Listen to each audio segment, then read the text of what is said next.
So we're here with Al.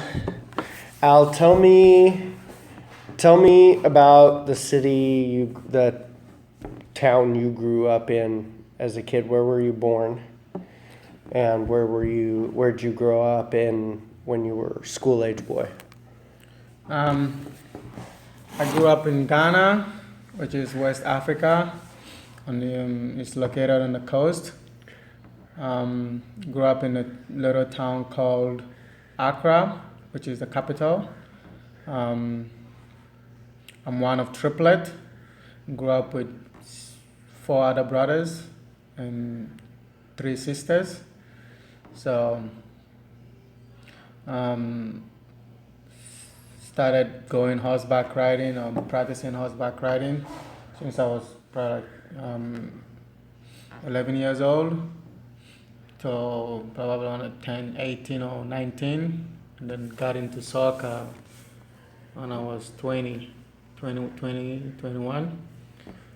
and then loved it since.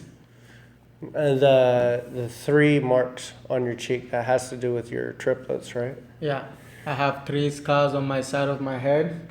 In Africa, when you're one of triplet, they tend to come up with people who have different names for you. They might give you names. Some of them will give you scars, just so they can identify you. But unfortunately, we ended up looking alike growing up, so they couldn't tell which baby was which baby. Which I'm the third of the baby, so I have three scars on the side of my head, and then I have three on my chest as well, and then I have three on my hands too. So I have three scars all over my body.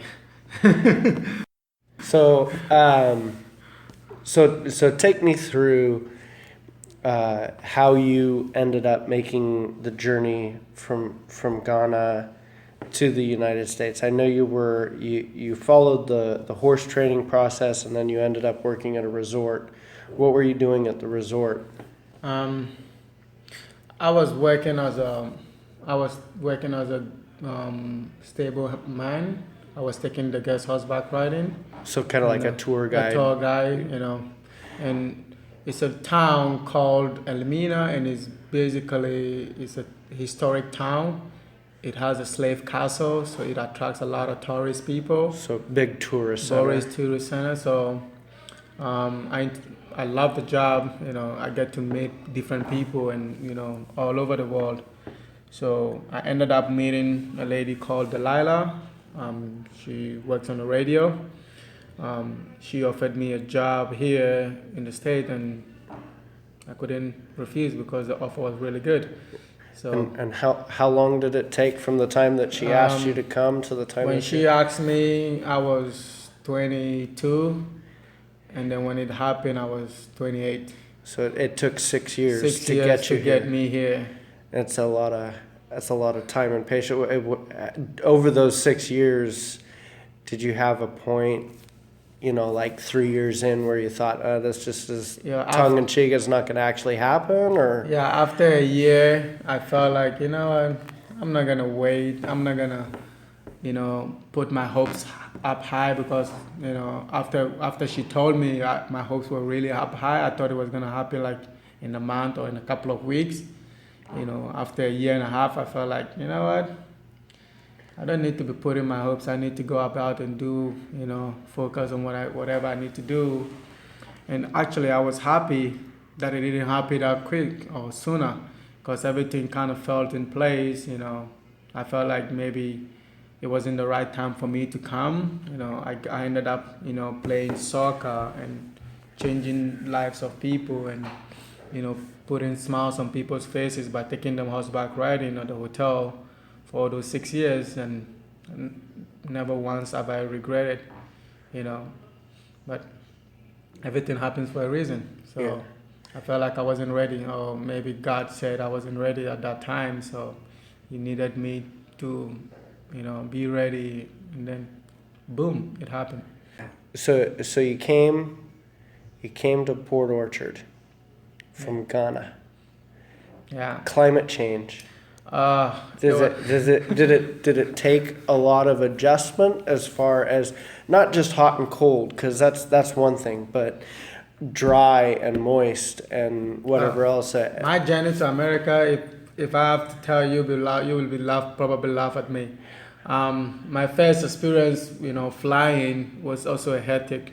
When you get on the plane, they give you all these papers to fill out where your last destination is gonna be, or your reason of visiting the United States, all this stuff.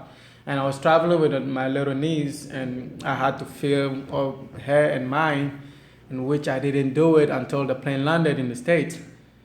So I had to start doing it, and everybody was getting off the plane whilst I was sitting down, writing and filling up these forms. So by the time I got done, everybody was out of the plane, and I was the last person. Even though I flew first class, I was the last person to get off the plane. And as soon as I came out, there was nobody in the hallway and I couldn't see where to go because I couldn't see anybody. So there was exit, but I didn't see, it says emergency exit. So I thought maybe I'm emergency, I need to exit. So your first time on a plane, you land, and the first thing you do, you went out the emergency exit and set off the alarm of the airport. You just announced your presence in the United States. Like I've never seen people rush and hold me down that fast. They felt really. They were kind of nice because I had a little girl with me. I'm sure if I was just by myself, they would have put me down, but they had me sit down and took me to a small room and have a long talk with me and stuff like that. But climate-wise, boy, I didn't think it was gonna be this cold. I'm used to 110 degrees, 90 degrees with 50 humidity, 60. So, and coming here with it was huge. I thought I was gonna die. I felt like, is this what I've been trying to come for the last 6 years too?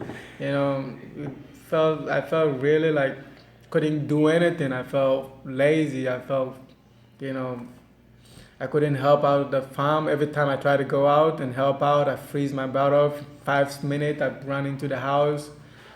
But there were times that I felt like, I don't like this place. I want to go back because I feel unproductive. I feel not useful. I feel useless. I'm not, like I had plans. I felt like I wanted to come and let her know that I know the job. I can work. I'm a hard worker. I can do whatever, but not being able to do all those kind of stuff and help around the farm kind of got to me, a lot. There were a couple of times that I wanted to tell her that I'm not feeling this, if she can take me back. But I felt like it's one of those challenges, as a human being you go through. And then I kind of, just work my way through it and be patient and then love it now. Yeah.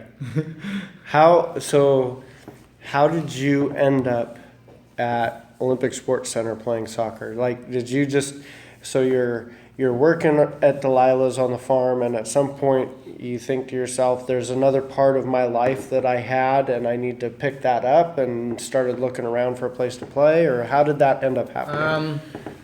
When I moved here, the first thing I looked for was a soccer pitch because that was one of my passions. I love soccer. I looked for a soccer pitch. I saw a couple, but there was nobody playing on it. Yeah. Went a couple of times, nobody ever showed up. They didn't have friends. Delilah's older son is a police officer. He plays in Seattle. So he has a team. He plays on on a Sunday league team. So he invited me to come and play with him a couple of times, and I froze my butt off. I'm like, this is not soccer. This is like slavery. It's like slavery. So I didn't like it because I couldn't feel my legs, I couldn't feel my hands. I wasn't sweating because I'm used to playing soccer and sweating, and it was hard and difficult. So, I didn't want to do it and plus you could only go and play half a game because he has to come home and go to work and stuff like that. And I didn't want to take the ferry all the way to Seattle just to play half a game. You know, within those half a game, you end up subbing twice and just freezing your butt off. And I'm like, it's not worth it. So I try to look around to see where I can find soccer to play. And then there's this guy that works for Delilah. So there's an indoor place, it's covered and it's really nice in Bremerton. I'm like, oh, then you should take me there.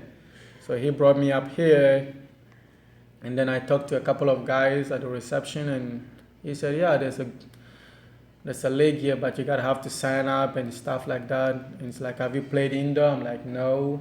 It's like, and then he told me all the rules about the 3 lines and no sliding and stuff like that. And I'm like, yeah, sure. I'm like, anyway, I don't like sliding anyway, so showed up the next Sunday, signed up everything, and then I picked up a game, made a friend and picked up a game for the first time. Oh boy, I miss soccer. And so now you're playing every chance you get, 2, 3, 4 times a week. Yep. And then somewhere between the end of the Kitsap Pumas indoor and the start of the Olympic Force indoor is where you entered Olympic Sports Center. Yeah. And started playing. Yeah. And then the Force came into play last winter, and you decided you would try out for it. And how do you feel about your experiences with Olympic Force so far? My experience has been great. You know, one thing is, if you in Africa, the team that I usually played on or end up playing on was basically the coaches end up building the team around me. So I was always in the middle of things, you know, when it comes to playing time and stuff like that. With the Olympic Force, it's great. It's a great experience. Didn't get enough playing time like I wanted, because most of the guys are really good. Everybody is good. Everybody's on their feet. Everybody's sharp, you know. And it's a different environment, you know. Sometimes you move to a different team or you join a different club. Things might not go as you planned it to go the first season. You just have to be patient and wait for your opportunity. So playing with them is, you know, it's fun. It taught me a lot, you know. It taught me how to be, you know, patient and wait for your opportunity. And that's what I'm trying to do, wait for my opportunity. And when it arrives, hey, I'm going to grab it. Big differences too between the outdoor game and the indoor game. I personally have noticed just in the difference from last year to this year, you're finding yourself in the right place at the right time when you're supposed to be there. Whereas before you were running the field like an outdoor player. It takes a year. To figure out the game. It's a different game. Like when people look at the indoor, they're like, "Oh, this should be an easy game." No, it's not. You know, the running is different, your position is different. You know, I'm used to playing outdoor all my life, and playing in an indoor professional team, you get to know how to run off the ball, where to be, and how to position yourself is totally different compared to an outdoor team. You know, but, you know, playing with the Olympic Force, you know, I've taught me a lot. I know how to run off the ball, where to be, how to position myself, and, you know, and I love it. It's so easy, you know, when you look at it that way. When you play that way, it's so much easy than compared to what I'm playing. Like if I'm playing it like an outdoor, it's harder. But if I play like an indoor, it's so much easy, you know. So it's been a big challenge, but hey, I love challenges. Life is all about it.